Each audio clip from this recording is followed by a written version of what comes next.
Minha mensagem será fundamentada somente em um versículo. Mas já que nós começamos a ler o Salmo, para ler o Salmo todo, nós vamos ler a partir do versículo de número 11 até o versículo 22. E a minha mensagem vai se fundamentar no versículo 19 do Salmo 34. No início do culto, nós lemos do versículo 1 a 10. Agora nós leremos a partir do versículo 11 e depois repetiremos o versículo 19, que será a base da nossa mensagem nesta noite.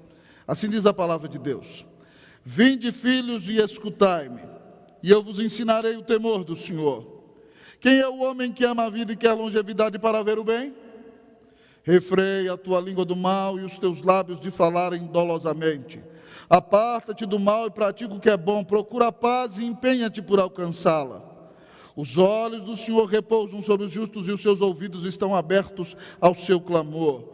O rosto do Senhor está contra os que praticam o mal para lhes extirpar da terra a memória. Clamam os justos e o Senhor os escuta e os livra de todas as suas tribulações. Perto está o Senhor dos que têm o coração quebrantado e salva-os de espírito oprimido. Muitas são as aflições do justo, mas o Senhor de todas o livra. Preserva-lhe todos os ossos, nenhum deles sequer será quebrado. O infortúnio matará o ímpio, e os que odeiam o justo serão condenados. O Senhor resgata a alma dos seus servos, e dos que nele confiam, nenhum será condenado. Vamos ler novamente, irmãos, versículo 19. Versículo de número 19. Muitas são as aflições do justo, mas o Senhor de todas o livra. Queridos irmãos e irmãs, um dos salmos que eu mais amo é o Salmo 34.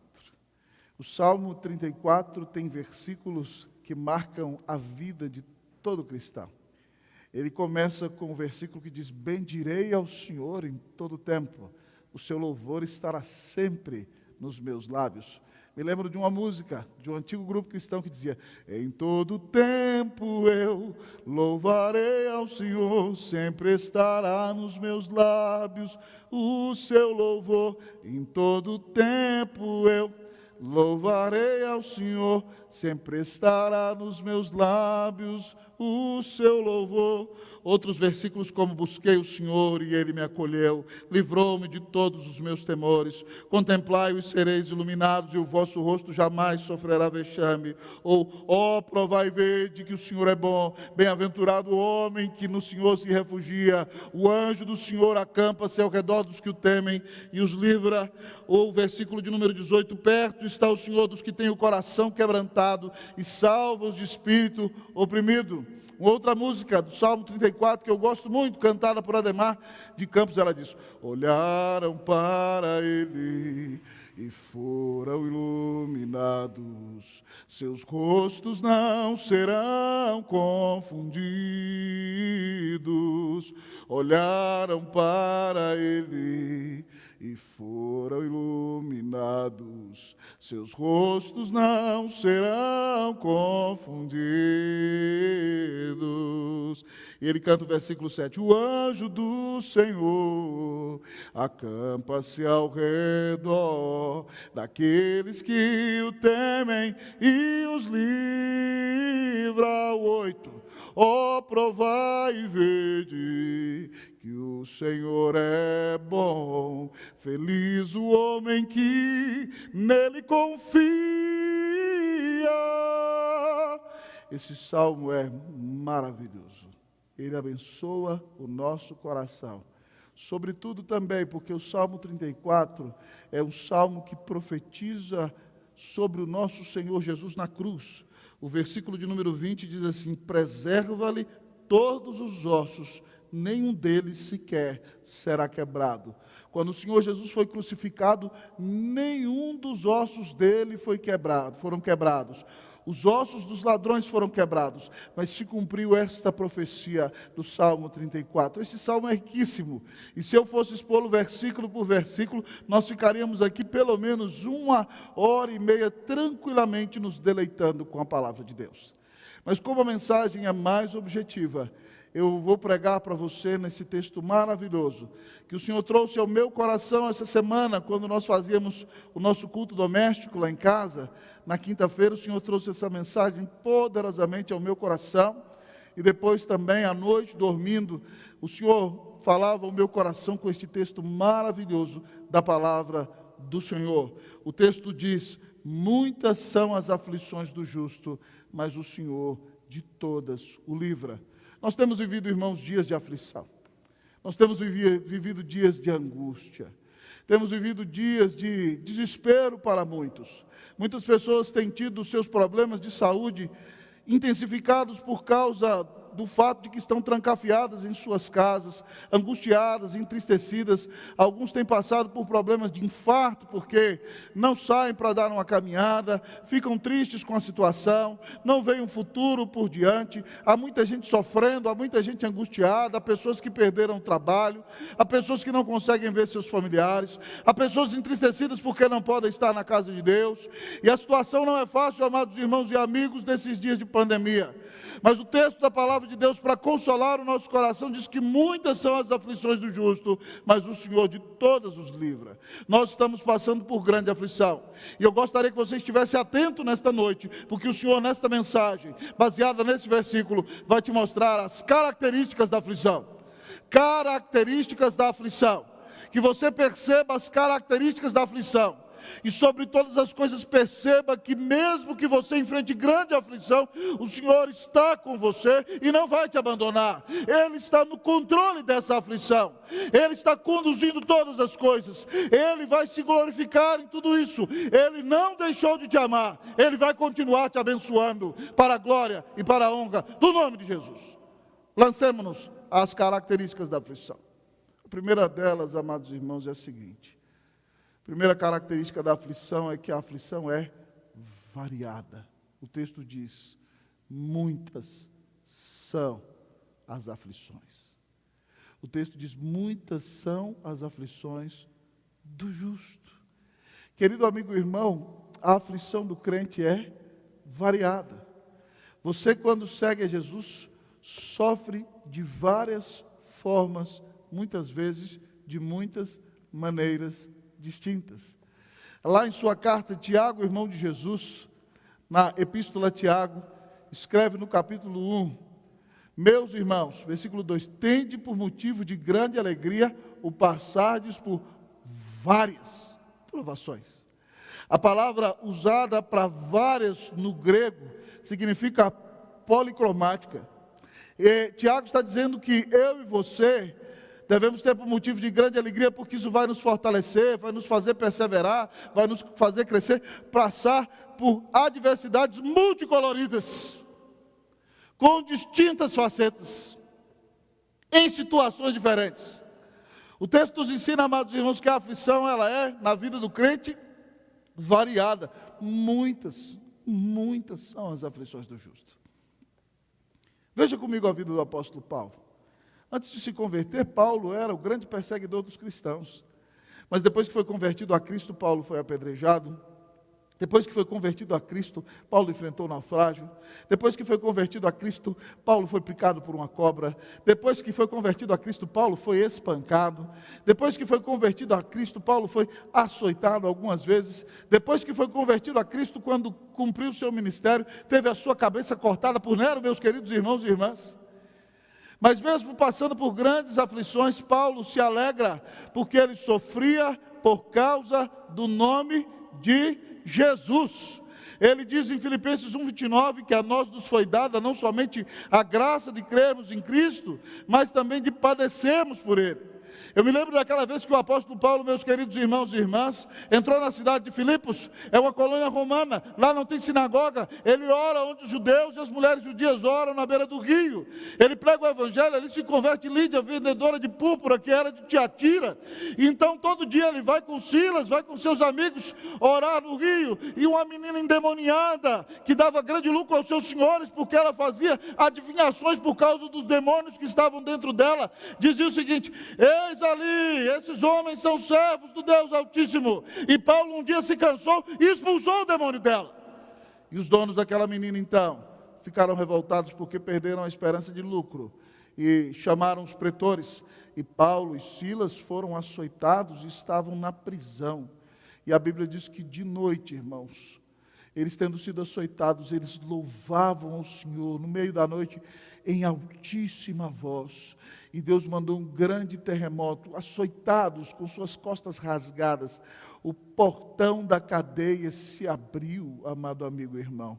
E então o carcereiro pensou que ia morrer por deixar os prisioneiros fugir, acordou, tomou da espada e a fincar no peito. Paulo gritou: não te faças nenhum mal, porque todos aqui estamos. E aquele homem entrou trêmulo, angustiado, dizendo: o que posso fazer para ser salvo? Paulo diz: crê no Senhor Jesus e será salvo tu e tua casa. E aquele homem creu no Senhor Jesus. E levou Paulo e seu companheiro de viagem para sua casa, lavou-lhe os vergões, tirou-lhe aquela marca da dor, fez-lhe um banquete, creu em Jesus, foi batizado ele e toda a sua casa. Talvez no momento em que foi açoitado, foram açoitados, os evangelistas não entendiam qual era o objetivo, mas se eles não tivessem sido açoitados, eles não iriam para a cadeia, e o carcereiro não teria ouvido do evangelho de Jesus. Você não sabe qual é o motivo da tribulação que você está enfrentando. Mas não se esqueça que Deus te ama, que Ele conduz todas as coisas na sua vida, que todas as coisas cooperam para o bem daqueles que amam a Deus, daqueles que são chamados segundo o seu propósito. E Deus tem um plano na sua vida. Então, se você está enfrentando grande tribulação nesse momento, saiba que as aflições do crente são variadas mesmo. Jesus nos assegurou que nós teríamos aflições neste mundo, mas entenda que o seu Deus nunca perdeu o controle, e Ele tem um propósito em todas as coisas. Eu fiquei impactado nesses dias da pandemia, irmãos, quando recebi o relatório acerca de um pastor no norte da Itália, que contraiu o coronavírus. E ele contraiu o coronavírus e estava internado ali no hospital. Mas ele cantava todos os dias, ele lia a Bíblia. Naquele momento em que havia um boom, havia muitas pessoas na UTI. E ele então naquela UTI pregava o Evangelho e demonstrava o amor de Deus. E tal foi a graça do Senhor Jesus na vida daquele pastor, que 2 médicos que se diziam ateus converteram-se ali nos dias de coronavírus. Depois de alguns dias aquele pastor morreu. Mas o Senhor o levou para a UTI, para pregar o Evangelho, para que aqueles médicos viessem a Cristo Jesus. Entenda que suas aflições são variadas. O Senhor teve grandes aflições por você, mas Deus tem um propósito em tudo, e Ele vai se glorificar em tudo isso. Então fique tranquilo, meu irmão. Tem dia que você está vivendo um momento de calmaria, mas eu gosto de brincar lá em casa com a Cleusa, que tem dia que os problemas vêm de turma, né? Eles vêm, parece um mando de menino, 1, 2, 3, 4, 5, 10 de uma vez, Mateus. Você fala: acabou um problema. É que nem na casa de Jó. Lembra no dia da casa de Jó? Jó recebeu a notícia: levaram os camelos, levaram as ovelhas, levaram os bois, levaram os jumentos, os meninos morreram. Turma, uma atrás do outro. Tem dia que é assim. Policromáticas, variadas. Mas entenda que ainda que você passe por aflições, o Senhor está com você. Ele disse: nunca te deixarei, jamais te abandonarei. Primeira característica da aflição: a aflição é variada. Mas ao olhar para o texto, amados irmãos, o Senhor nos apresenta uma outra característica da aflição. Primeira característica é que ela é variada. Segundo lugar, é que ela é democrática. Segunda característica da aflição é que ela é democrática. Diz o texto: muitas são as aflições do justo. O crente sofre, meu irmão. Eu não sei o que estão fazendo aquelas igrejas que dizem que se você é crente e está sofrendo é porque você está com falta de fé. Todas elas estão fechadas. Será que elas estão com falta de fé nesse momento? Essa semana eu recebi um cartaz, chega a ser um tanto quanto irônico, de uma igreja que dizia: não vamos ter a reunião da cura por causa desta enfermidade. Ora, pois, a reunião da cura era para curar a enfermidade. O texto está dizendo, irmãos, que muitas são as aflições do justo. O crente passa por aflições neste mundo, meu querido irmão. O crente passa por lutas. O crente passa por dificuldades. A Bíblia diz em 2 Timóteo 3,12 que todo aquele que quiser viver piedosamente em Cristo Jesus será perseguido. E o próprio Senhor Jesus assegurou isso aos discípulos e a nós: estas coisas vos tenho dito, para que tenhais paz em mim. No mundo passais por aflições, mas tende bom ânimo, eu venci o mundo. O Senhor Jesus disse que há aflições neste mundo, irmão, e Ele venceu o mundo. Então entenda que se você é crente, você vai sofrer sim. E se o próprio Filho de Deus sofreu, quem é você para dizer que Deus não pode fazer você sofrer? Lembre do quadro que Isaías pinta. Ele diz que o Senhor foi subindo da terra como um renovo. Diz que não havia nele beleza alguma. No capítulo 4, do versículo 4 do capítulo 53, ele diz: certamente ele levou sobre si as nossas enfermidades, e as nossas dores ele tomou sobre si, e nós o reputávamos por aflito, ferido por Deus e oprimido. Mas ele foi traspassado pelas nossas transgressões, moído pelas nossas iniquidades. O castigo que nos traz a paz estava sobre ele. Pelas suas pisaduras, pelas suas feridas nós fomos sarados. O Senhor Jesus, o Rei da Glória, sofreu na cruz grande aflição para pagar os teus pecados e os meus. Se Jesus Cristo é Deus e Ele morreu por mim e por você, existe algum grande sacrifício e desafio que você vá passar por Ele? Nada se compara ao que o Senhor fez por você. Então fique atento ao que o Espírito está falando a você nessa noite. O crente passa por aflição, mas o crente não passa pela aflição sozinho. O Senhor está com você. Há muitos santos de Deus que passaram por grandes lutas a vida inteira. Nós, reformados irmãos, somos admiradores da teologia do grande reformador João Calvino. O ministério de Calvino, irmãos, em Genebra foi impactante. Ele abriu a Bíblia e expôs as Escrituras. Foi expulso dali uma época junto com Farel, porque a cidade não queria aceitar a disciplina bíblica. Mas depois de 2 anos eles reconhecem que precisam de Calvino ali. E quando Calvino volta, 3 anos depois, ele abre a Bíblia no versículo subsequente ao qual tinha terminado a sua exposição e continuou a expor a palavra. Calvino sofreu imensamente naquela cidade, meus queridos amigos e irmãos. Havia um grupo de pessoas chamados libertinos, e havia um homem dentre eles chamado Philippe Berthelier, que era uma das autoridades, era membro do conselho da cidade. E ele não respeitava a pregação da palavra e os ensinos de Calvino. Ele era um homem conhecido como um adúltero na cidade. Ele dizia que a comunhão dos santos significava que você tinha direito de desfrutar do corpo da mulher do seu irmão. Era um homem, um herege, um homem adúltero que vivia na casa de mulheres que traíam seus maridos. E Calvino não aceitava que aquele homem participasse da ceia para profanar a mesa do Senhor. E um dia então Berthelier veio com um bando, uma turba, cheio com espadas na mão, dizendo: hoje Calvino vai te dar a Santa Ceia.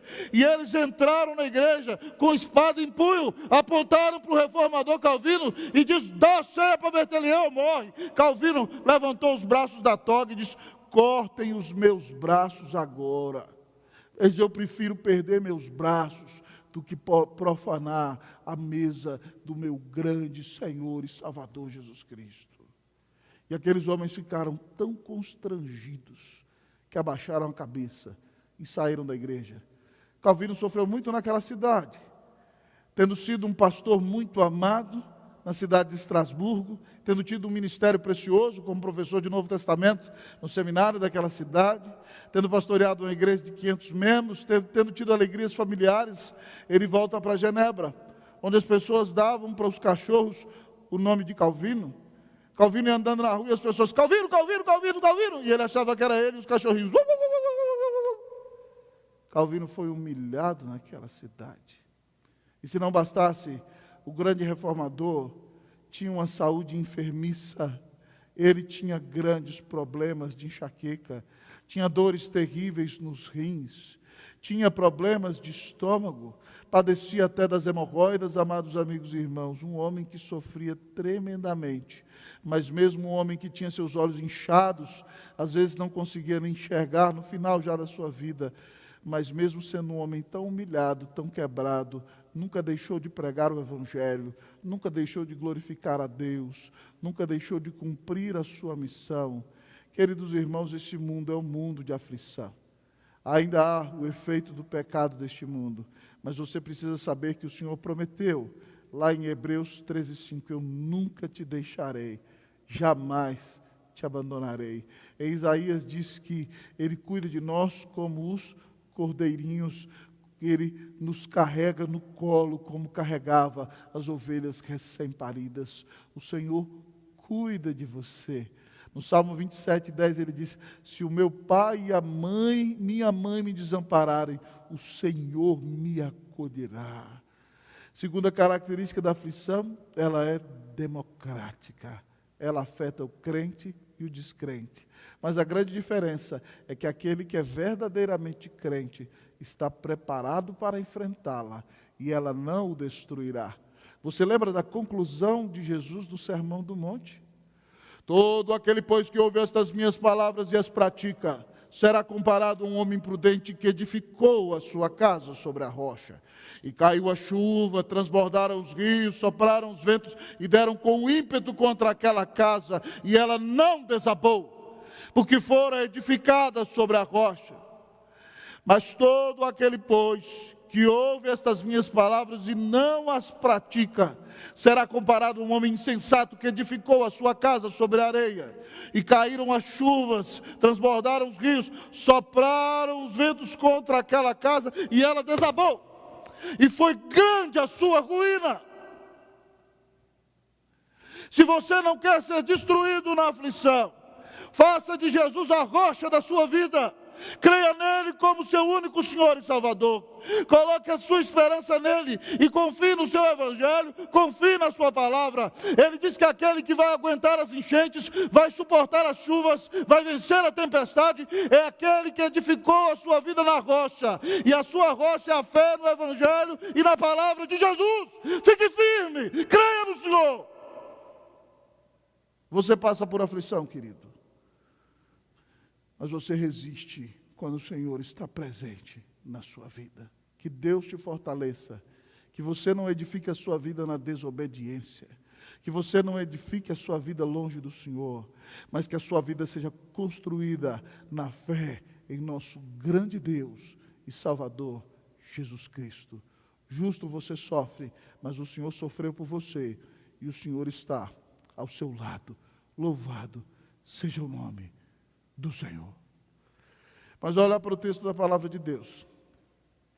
Nós aprendemos nessa noite mais uma característica da aflição.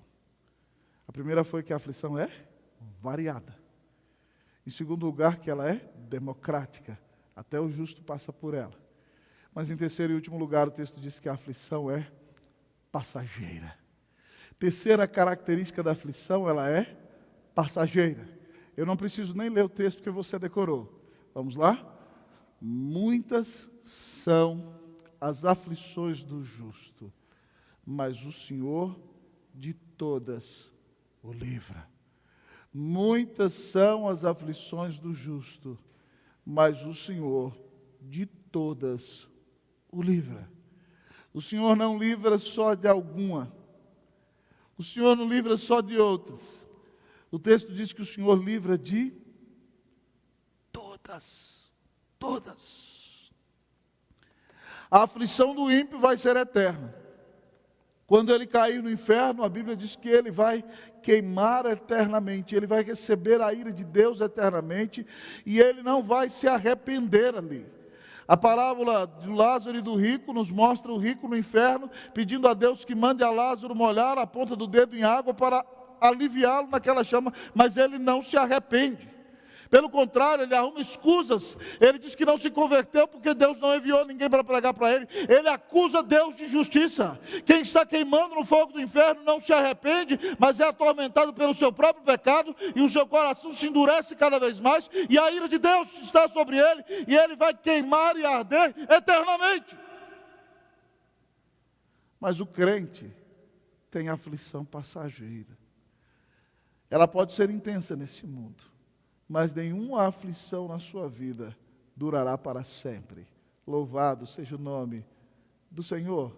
O salmista no Salmo 119, versículo 71 nos diz: foi-me bom ter eu passado pela aflição, para que aprendesse os teus decretos. Ele não disse, foi-me bom ter eu ficado. Não, ele disse, foi-me bom ter eu passado pela aflição. Ele tirou lição da aflição. Ela quebrantou o coração dele.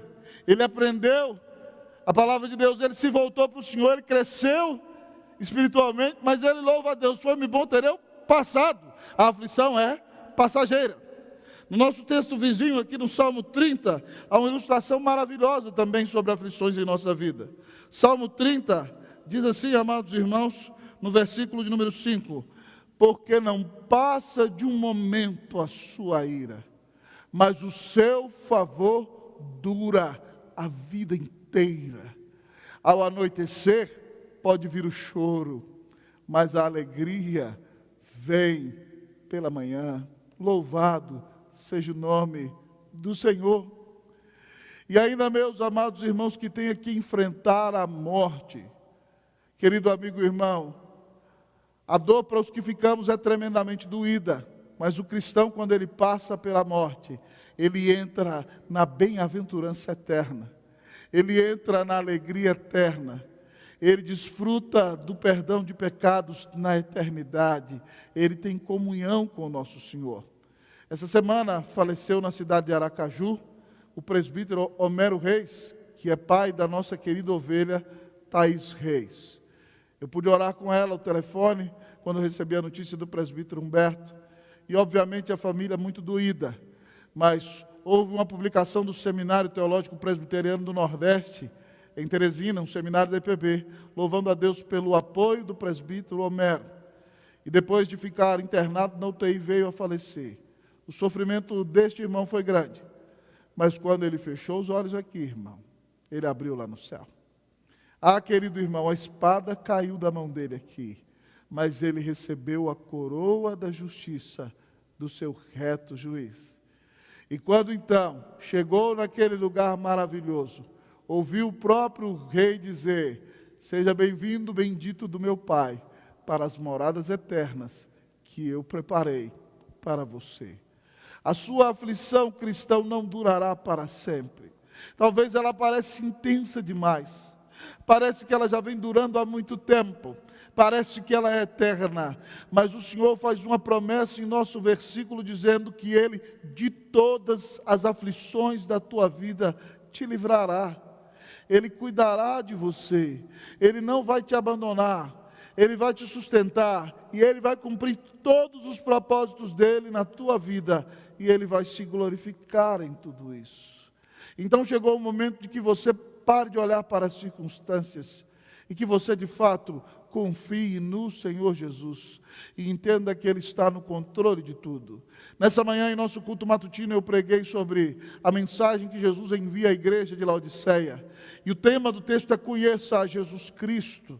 E no primeiro ponto ele se apresenta como o Deus confiável. Ele diz: eu sou o Amém. Eu sou a testemunha verdadeira. Eu sou o princípio da criação. Jesus é o Amém. Amém significa sim, Ele é o sim de Deus. Ele é a testemunha verdadeira, Ele veio revelar o Pai, e Ele dá o testemunho verdadeiro a nosso respeito. Você pode confiar na sua palavra. Ele é o princípio da criação, a criação começou com Ele, Ele é o Criador, Ele está no controle de tudo. Então, meu irmão, para que se desesperar? Se o seu Senhor, que vê muito mais além, sabe de todas as coisas, e confia e cuida de você, por que você não vai confiar nele? Irmãos, quando eu fui pastor no Chile, Uma canção que me abençoou muito. É uma canção que nossa equipe de louvor canta vez por outra aqui. Nós, quando estávamos no Chile, fomos chamados para a revitalização de uma igreja e Deus a revitalizou. E ali servimos na revitalização de uma denominação. E a nossa equipe de pastores brasileiros levou o seminário com cursos presenciais. O bacharelado em teologia era dado em Santiago, mas nós tínhamos um curso médio de teologia em que nós viajávamos para todo o Chile, dando cursos em todas as igrejas. Eu viajei de norte a sul do Chile, lecionando a disciplina de pregação, amado irmão, de prática da pregação. Nós começávamos as aulas na sexta-noite, e aí do final do expediente íamos até às 11 horas, depois sábado de manhã, à tarde e à noite. E quando eu tinha que voltar, às vezes à noite, dirigindo à noite de madrugada para pregar na igreja que eu era pastor em Santiago. E uma vez voltando, amados irmãos de Valparaíso, muito cansado, eu dei uma cochilada na beira da estrada. E o meu golzinho ia indo para o guarda-reio, e graças a Deus eu acordei.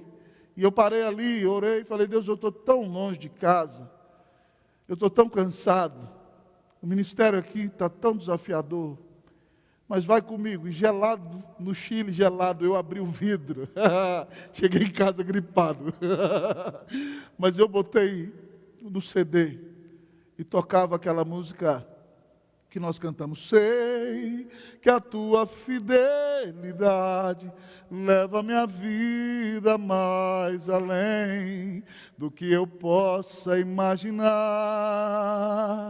Sei e não posso negar que os teus olhos sobre mim me enchem da tua paz. Eu ia cantando e orando, irmão. Longe, alguém do interior de Minas, em outro país, pregando o Evangelho de Cristo.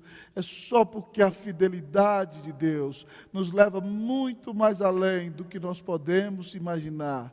E não podemos negar que o fato de que seus olhos estejam postos em nós nos enche da sua graça, de confiança, de sua paz, ainda no dia da mais terrível aflição. A sua aflição, cristão, vai passar. Então pare de considerar a sua aflição como se ela fosse eterna. Considere que o teu Deus é eterno, que Ele te amou e deu Cristo na cruz para te salvar. Que o Senhor te fortaleça, que Ele encha o teu coração de paz, que Ele te dê alegria nele, que Ele te dê vitória sobre a aflição. Por último, não se esqueça que o Filho de Deus sofreu a maior de todas as aflições na cruz. Ele recebeu o mar da ira de Deus contra ele. Ele sofreu tudo o que você sofreria no inferno, para que a sua aflição passe, para que você tenha vida eterna, para que você desfrute sempre da bênção e da graça de Deus. Que Deus te fortaleça, lance fora todo medo em nome de Jesus. Sem fé é impossível agradar a Deus. Entenda as características da aflição. Saiba que a aflição é variada, saiba que ela é democrática, mas saiba que para o cristão ela é passageira, e saiba que o Senhor prometeu que estaria contigo todos os dias, até a consumação dos séculos. Ele está conduzindo a sua vida corretamente, e tudo o que acontecer com você é exatamente o melhor que poderia acontecer. Então que o Senhor te encha de paz nesta noite, que você se arrependa de qualquer murmuração, que você se dedique ao Senhor em oração essa semana, que você diga: Deus, me encha do Espírito Santo, Senhor, me ensina a me alegrar em Ti e não nas circunstâncias. Eu quero Te louvar independentemente das circunstâncias, porque a minha alegria está no Senhor, não está em mim, não está nas finanças, não está nas pessoas, não está nas circunstâncias, está em Jesus. Que você aprenda a dizer como Paulo: eu posso estar contente em toda e qualquer situação, sem passar por abundância, por escassez, sem passar por alegria e por sofrimento. Posso todas as coisas em Cristo que me fortalece. Que Deus te dê vitória sobre as tuas aflições, em nome de Cristo Jesus. Se arrependa e creia que o Senhor reanime o teu coração, que Ele te restaure, em nome de Cristo Jesus. Amém.